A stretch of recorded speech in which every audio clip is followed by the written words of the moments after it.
Richard Crouse. Hey movie lovers, it's July 8th and there's a couple of big movies opening and then there's a couple of smaller movies opening.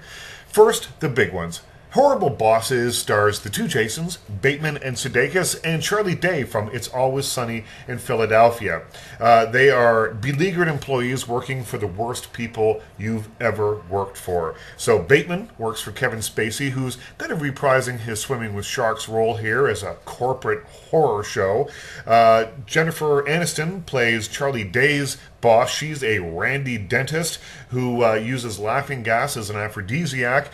And then Jason Sudeikis works for Colin Farrell, who has inherited his father's business and he's trying to run it into the ground as quickly as possible. And of course, these guys do what any reasonable person would do. They decide to kill their bosses, put an end to their problems permanently. Now, of course, no reasonable person is going to do this, but that's the conceit of the movie, and that's the part that I had just a little bit of trouble with. I think it's kind of a silly premise, but you know what? This is a pretty funny movie, and it's mostly funny because of the chemistry between the two Jasons and Charlie Day. Charlie Day, someone I wasn't overly familiar with going in here, but I tell you, I hope to see more of him. It was kind of like seeing Zach Galifianakis for the first time on the big screen for me. You knew that this guy had something going on. So that's a lot of fun. The other big movie opening this weekend is Zookeeper. Now, Zookeeper, or as any Kevin James movie could probably more rightly be called, Fat Guy Who Falls Down, ... a lot. This movie takes place, of course, in a zoo. He is someone who looks after the animals. Kevin James, he's hopelessly in love with a very, very pretty girl who kind of wants him, kind of doesn't want him, likes him, but doesn't like what he does for a living. So, of course, the animals in the zoo who can talk give him advice on how to woo her because, of course, they are the experts in mating. And they teach him how to sort of track and hunt and snare the woman that he loves. This movie is only going to be successful if A, you have a high tolerance for talking animals, and B, you find Kevin James charming. Now, if you don't answer yes to either of those questions, then, maybe move on and see something else. Go see Tree of Life. There's dinosaurs in that one, and they don't talk.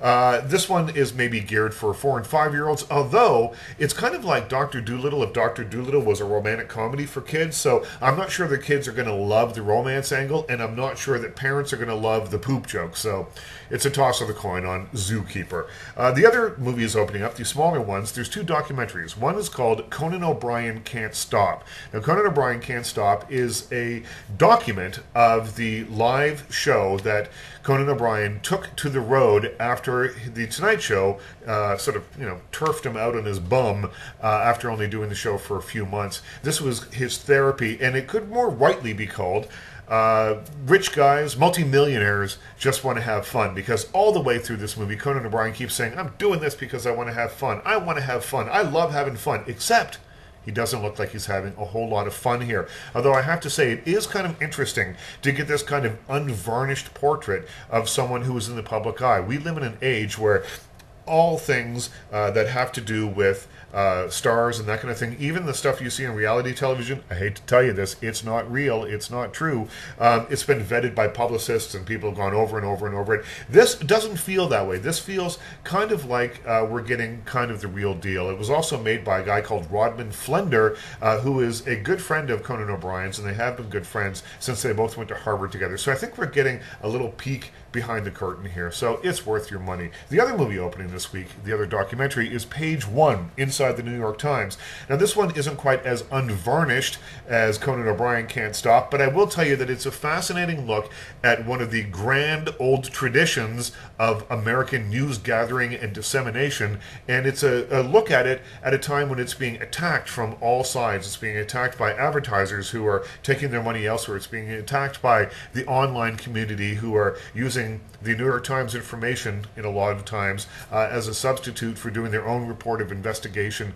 So have a look at this if you're interested in where media has been and in where media is going. Also, have a look at this if you've ever read David Carr in the New York Times. You'll want to see him come to life on the big screen, because I'll tell you, that guy is a superstar. So 4 movies, varying qualities. All the reviews are out of 5 stars, and it's a solid 3 right across the board here. So you've got 3 for Horrible Bosses, 3 for Zookeeper if you're 5 years old or if you like seeing people fall down, and then Conan O'Brien Can't Stop, another 3, and of course giving 3 stars also to Page 1 inside the New York Times.